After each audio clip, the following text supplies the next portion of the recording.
Rachino, filósofo, docente, miembro de la organización Provida. Gracias. ¿Cómo no? Muchas gracias.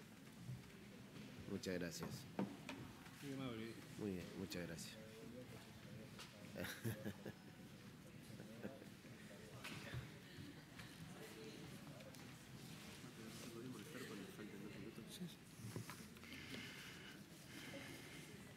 Bueno, buenos días. Muchas gracias por la invitación a exponer en este marco, en este contexto, con el tema que se está discutiendo. Yo ahora les dejé un libro de teoría sobre esta problemática, que es la que voy a abordar también en la exposición. Sobre el qué contexto y marco político se da esto que hoy se plantea la discusión sobre el derecho al aborto. Es un tema complicado, ¿no? Decidir sobre la vida humana y sobre aquellos que no se pueden defender. A mí este tema me ha hecho siempre que se ha suscitado desde el año 2005-2006, que empezó en la Cámara de Diputados a tratarse este tema. Siempre se quería debatir, yo mandé muchos escritos a distintos diputados que proponían, nunca tuve respuesta de lo que expresaba sobre los fundamentos sobre los cuales envasaban este derecho. Y además me hace, ruido el tema. Yo desde los 17, 18 años entré a militar en esta causa, para mí noble, digna, hermosa y exigente, que es el justicialismo. Y una de las primeras cosas que aprendimos cuando entrábamos a militar en este ámbito, que era todos los argentinos teníamos que estar no solo unidos, integrados, formar una comunidad organizada, en la cual todos teníamos que aportar algo, y tenemos que aportar algo. Los únicos privilegiados son los niños, son los únicos que no aportan, reciben, ¿no? Y después otra frase que también aprendimos era que, como decía muchas veces el general Perón, queremos que los niños aprendan a sonreír desde la infancia. ¿Por qué digo que me hace ruido esto? Porque si este proyecto avanza, el único privilegio que van a tener los niños por nacer, va a ser el derecho a ser eliminados antes de nacer, justamente. Yo no soy abogado, no voy a hablar del tema, sino del contexto político. Creo que es importante tenerlo en cuenta en que se da esto y por qué se planteó el tema del aborto como derecho. Y si el aborto es un derecho, porque las Naciones Unidas, si alguno conoce el dato, se lo pido por favor que me lo pase. Yo no encontré ningún documento de Naciones Unidas que diga que el aborto es el derecho que tiene una mujer de poner fin a la vida humana, de determinar su fertilidad, etcétera, etcétera.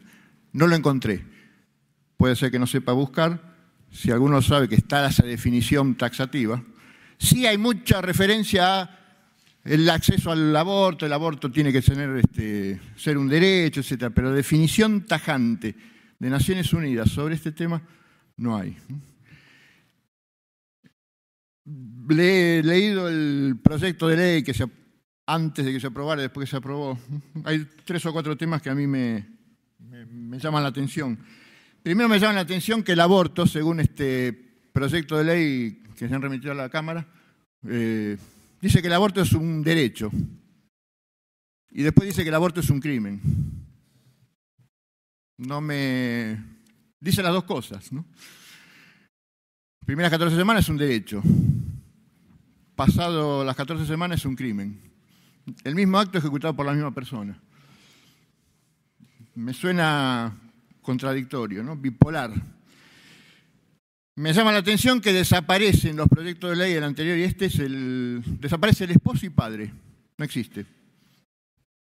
No está. Como dicen la ley, no está. Se lo sacó del medio.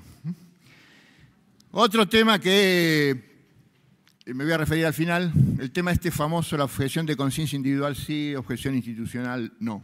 Objeción de conciencia institucional no. Y el cuarto tema que me preocupa, que no dice nada, lo planteó un diputado en la Cámara de Diputados cuando se debatió esto, el único creo que fue. No dice nada de qué pasa con los restos fetales. abortados. No dice nada. Una de las principales organizaciones internacionales que invirtió fondos para la campaña esta y toda esta campaña de aborto legal, seguro, gratuito, la Federación Internacional de Paternidad Planificada, tiene problemas en Estados Unidos porque se descubrió que comercian, tienen una industria montada sobre la venta de restos fetales abortados. Y ya empezó la investigación, ayer o anteayer, incluso ya empezó a meter mano en el FBI. Está prohibido en Estados Unidos hacer eso. Claro, está vinculada al poder financiero mundial. Entonces se permitieron ese lujo, pero parece que les cambió la suerte. Prohibido y todo, tiene una industria montada. En YouTube ustedes van a encontrar un montón de filmaciones, cámaras ocultas, cómo se ofertan, cómo se venden, para qué. Una directora de un centro de paternidad planificada dice, pues tengo que comprar un Lamborghini, necesito vender rápido, ¿no? Bueno, pero en el proyecto no está, no se dice si se los entierra, nada, si se los tira a la basura, nada. Entonces eso está ahí para que cualquiera haga cualquier cosa, no va a ser delito. ¿Qué es lo que me preocupa de este proyecto? Que todo lo que se dice, los dogmas sobre los cuales se pretende fundar el derecho al aborto, o el aborto como derecho, las formulaciones, los argumentos, son prácticamente idénticos a los que elaboró hace más de 50 años el poder financiero mundial para empezar a controlar el crecimiento poblacional en el mundo. Es el mismo esquema, son los mismos argumentos. Eso todo lo tienen detallado, esto se consigue por internet, está en inglés, Population and the American Future. Uno de los ideólogos, patriarcas del supuesto derecho al aborto, elaboró esto cuando elaboró el plan para el control de la natalidad en Estados Unidos. Está todo este argumento, está todo. Las mujeres pobres que tienen que ir a la clandestinidad, está todo. Es el único derecho que el autor de este informe, el señor John Davison Rockefeller III, equipara con el derecho de las mujeres ricas y las mujeres pobres. Tienen que ser iguales. Después no dice más nada. Ni de comida, ni de vivienda, ni de trabajo. Nada. El único derecho que el señor Rockefeller le permite a las mujeres pobres equiparar con las ricas es derecho a eliminar al hijo. Bueno, ¿cómo empezó este tema? Empieza como un proyecto corporativo privado. En 1966 el señor John Davison Rockefeller III elaboró un documento. Se llama Declaración sobre Población. Porque la paz en el mundo está en peligro, dice ese documento. ¿Cuál es el problema? Que está creciendo mucha gente y no está controlándose eso. No es la guerrilla, no era el comunismo, no era el bloque de acero, nada. El problema era que viene mucha gente al mundo. Y lo hace firmar a 30 líderes mundiales, es un documento cortito. 30 líderes mundiales, entre ellos el mariscal Joseph Broz Tito de Yugoslavia. ¿Por qué hace esto este buen señor filántropo, si le gustaba que lo llamara? Porque convierte el proyecto corporativo privado del emporio que representaba, ya falleció, en un problema de Estado. Ellos necesitan o quieren que no venga gente al mundo. Y bueno, y los estados tienen que asumir ese problema, como hacen siempre las oligarquías, ¿no? Internacionales y nacionales. Sus proyectos los pone en manos del Estado para que lo ejecute. Formula el gran dogma sobre el cual asienta esto, en este documento, dos dogmas. Decidir la cantidad de hijos que quiero tener y el espaciamiento entre ellos. Primer dogma. El texto, si ustedes lo leen, acá hablan mucho de que no tienen que entrar cuestiones religiosas. Dice, we believe, we believe, we believe, we believe. 4 dogmas. Entre estos dos. Nosotros creemos. No es verdad científica, no es verdad. Nosotros creemos. Entonces tiene que ser así. Decidir la cantidad de hijos y el espaciamiento de ellos es derecho humano básico, fundamental. Este señor, Naciones Unidas, 2 años después, con una conferencia internacional en Teherán, asume este dogma y lo pone en una declaración de Teherán, proclamación de Teherán, artículo 16, si no me equivoco, sí. Los padres tienen el derecho humano fundamental de determinar libremente el número de sus hijos y los intervalos entre los nacimientos. Este dogma después lo asume Henry Kissinger con el Memorándum 200/74 y lo asume el presidente Ford cuando rubrica el documento, el Memorándum 200, en Decisión de Seguridad Nacional 314/75. Es fundamental este dogma en el desarrollo del Memorándum 200, que está hecho para proteger la seguridad de Estados Unidos y sus intereses de ultramar ante el crecimiento poblacional no planificado. Después lo asume la ONU, 1994 en el Cairo, Conferencia sobre Población y Desarrollo, cuando se definen taxativamente los derechos sexuales y reproductivos.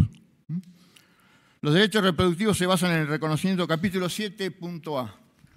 Los derechos reproductivos se basan en el reconocimiento del derecho básico de todas las parejas e individuos a decidir libremente y responsablemente el número de hijos, el espaciamiento del nacimiento y el intervalo entre estos.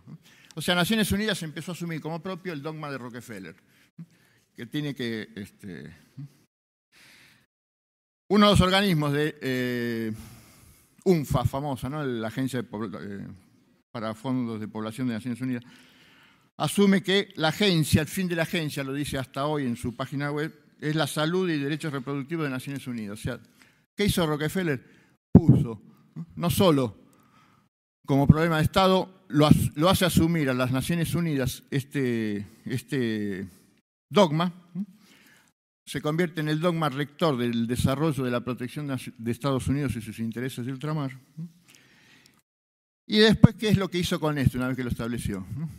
Lo mismo hace después con los propios organismos, Consejo de Población, Paternidad Planificada, Fundación Ford, algunas otras fundaciones de los dos dueños de la Hewlett Packard, que asumen también este dogma y este desarrollo y empiezan a trabajar sobre esto. Eso es para que en la sociedad civil hagan lo mismo que hizo él en los organismos internacionales, que asuman como propio este desarrollo. ¿Por qué era importante este dogma? Porque este dogma desplaza el derecho a la vida como derecho humano básico y lo pone el derecho de decidir la cantidad de hijos y el espaciamiento entre ellos. Y acá es como inventa él el tema del derecho al aborto. ¿Cómo se pone en ejecución este dogma? Hay que pasar a un principio ético, un principio de acción, de obrar. Y él establece en esta obra el principio ético. Solo deben ser traídos al mundo los hijos deseados. Lo dice acá capítulo 11, reproducción humana. Solo deben ser traídos al mundo los hijos deseados. Es decir, los que no son deseados, los que son inesperados, hay que eliminarlos. Él define el aborto es el derecho que tiene la mujer de determinar su propia fertilidad. Esta es la única definición que hay sobre el aborto como derecho. John Davison Rockefeller III en el Manual para el Control de Natalidad en Estados Unidos. ¿Y cómo hacemos esto? Porque acá entra, como plantearon, hay conflictos, ¿no? De dos derechos, el que viene y el que está. Y le recomiendo dos cosas. Hay que poner en duda el carácter de persona del ser gestado. Lo dice acá. Hay que poner en duda el carácter de persona del ser gestado. Y hay que enmarcarlo en los derechos, en los valores americanos, que son la libertad individual, y él habla de la justicia social. Y la justicia social, digo, en este sentido restrictivo. Nada más que esto. Bueno, como ya se me agotó el tiempo, rapidito, las organizaciones no gubernamentales que difunden en el mundo este dogma, estos principios y este proyecto, Consejo de Población, Population Council, que es propiedad de la familia Rockefeller, la IPPF, la Federación Internacional de Paternidad Planificada, fundada en 1952, su sede en Londres, presente en 153 países. La Fundación Ford y otra que aparece ahí que depende en realidad del Consejo de Población, la Coalición Internacional para la Salud de las Mujeres.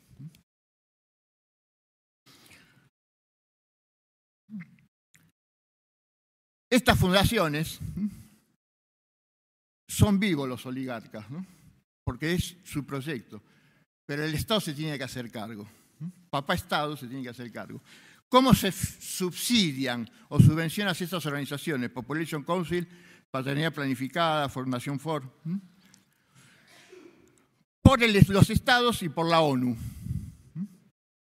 Al Population Council lo subvenciona el gobierno de Holanda, el gobierno de Suecia, el gobierno del Reino Unido, el gobierno de Estados Unidos, el gobierno de Irlanda, el gobierno de Noruega, la UNFA, la Organización Mundial de la Salud y el Banco Mundial. YPF, más o menos el 50% de los ingresos de la Population Council vienen de este ámbito. Federación Internacional de Paternidad Planificada es más viva. El 80% le ponen los estados. En el último informe del año 2017. Históricamente es un 70-75. El año pasado, 80%. Australia, República Popular China, Dinamarca, Finlandia, Alemania, Japón, Holanda, Nueva Zelanda, Suiza y Reino Unido. 82% de los ingresos. Y la Fundación Ford, que no tiene poco ingreso, con los vínculos con la Agencia Central de Inteligencia, siempre controlada por la familia Rockefeller y difundiendo progresismo. YPF en la Argentina estuvo presente estos últimos años. En Casa Fusa, que es su miembro local, recibió desde el año 2010 hasta el 2016 $3.112.000. Católicas por el Derecho a Decidir recibió $1.018.273 para estas campañas. Sí. Sedes, Centro de Estudios de Estado y Sociedad. Fundación Huésped también recibió, aunque dijo que no, pero recibió. Está en el informe del propio YPF. Sedes, una que aparece en la campaña esta, recibe del Banco Mundial, Embajada de Canadá en Buenos Aires, el UNICEF, UNFA, Ford Foundation, el Foreign Office inglés y el Population Council. FEIN, otra organización también que está, el Banco Mundial, British Council, Embajada de Canadá, etcétera, etcétera, ¿no? El CEL famoso. Todos están con este tema. Quiero terminar, perdón por haber pasado, pero me parece importante. Yo dije que me hacía ruido el tema de la objeción de conciencia. Individual sí, institucional no. Es decir, si permite una objeción de conciencia, la misma ley está, el aborto es un derecho y el aborto es un crimen. Y como no está en discusión la curación en principio, sino el aborto 14 semanas no dice por mujeres pobres ni enfermas, porque sí. Entonces vale para todos, pobres, ricas y millonarias, ¿no? Bueno, en el siglo XX hubo un problema, no con el tema del aborto, sino con el tema de la esterilización forzosa de personas disminuidas, incapaces, etcétera. Y se planteó este problema porque el gobernante que quiso imponer esto, en principio, en su país, se encontró con objeción de organizaciones religiosas, no solo la Iglesia Católica, sino también las evangélicas. Nosotros no. Entonces tuvo que negoció. Recién llegaba al gobierno, entonces no tenía poder como para decir si hace o... E inventó esta figura. Los médicos pueden objetar, pero en la institución no. Este señor se llamó Adolfo Hitler. Es decir, que queremos poner en la legalización la ideología Rockefeller y queremos poner el esquema objeción de conciencia de Hitler. Finalice, doctor, ya está. Por favor. Gracias. Senador Luenzo. Gracias, presidente. Doctor, con mucho respeto, yo no creo que la Comisión Trilateral esté interesada en esta ley. Me sospecho. Yo no hablé de la Comisión Trilateral. Por favor, está interesada en digamos, sanción de la ley, vamos a tener problemas. Coincido con usted en que los oligarcas son tramposos, en ese pensamiento voy a coincidir. Pero vayamos a lo que usted ha planteado acá, que me parece que es un tema que tiene como un hilo conductor a lo largo de todos estos días, y que es qué hacemos con los restos fetales, ¿no? Y usted habló que, obviamente, organizaciones, yo no sé si la Trilateral o qué organización estará interesada en lo que pueda ocurrir. La pregunta es, si esto es así como usted lo plantea, de que hay un gran negocio, ayer se habló de un plan de negocios, ayer se habló de un plan de negocios alrededor de lo que podemos nosotros provocar con esta ley, con los restos fetales. ¿No cree que es más conveniente para esa ilegalidad, para ese submundo del negocio, digamos, si es que existe, mantener todo esto en la ilegalidad y no visibilizarlo y ponerlo en el marco de la salud pública? ¿No es más fácil? Primero, yo no hablé de la Trilateral Commission, por el señor la familia Rockefeller. De Rockefeller, digamos. No, perdóneme. Y lo ubicó en un marco geopolítico de la década del 60 y 70, cuyas consecuencias los Bilderberg, bueno, conozco toda esa historia, pero es como hablar del plan Andinia nuevamente. Mire, podemos hablar largo rato de esto, pero vayamos a esta ley que estamos discutiendo, porque si no hablamos de geopolítica internacional. Primero le voy a aclarar. Por favor, concretemos la pregunta y concrete la respuesta. La pregunta, el plan de negocios. A ver si, digamos, esta ley en definitiva no viene a terminar con plan o la alienta. En Estados Unidos, en muchos estados y en donde opera la Federación Internacional de Paternidad Planificada, el aborto es legal. Y ellos hacen abortos legales.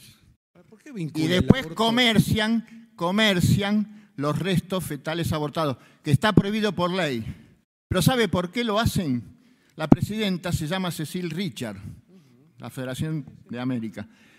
Cecil Richard se sienta a la mesa del poder mundial, se sienta a la mesa de lo que usted nombró, no lo nombré yo, Bilderberg, se sienta a la mesa del Consejo de Relaciones Internacionales, que es el centro de pensamiento privado, donde salen todas las políticas de Estado. Los Estados Unidos no tienen presidente, como no tenemos ningún país del mundo. Tienen administradores. Sale de ahí. Usted me dice que esto primero no tiene nada que ver con el plan Andinia. Nada que ver. Nada que ver. Pero se lo aclaro.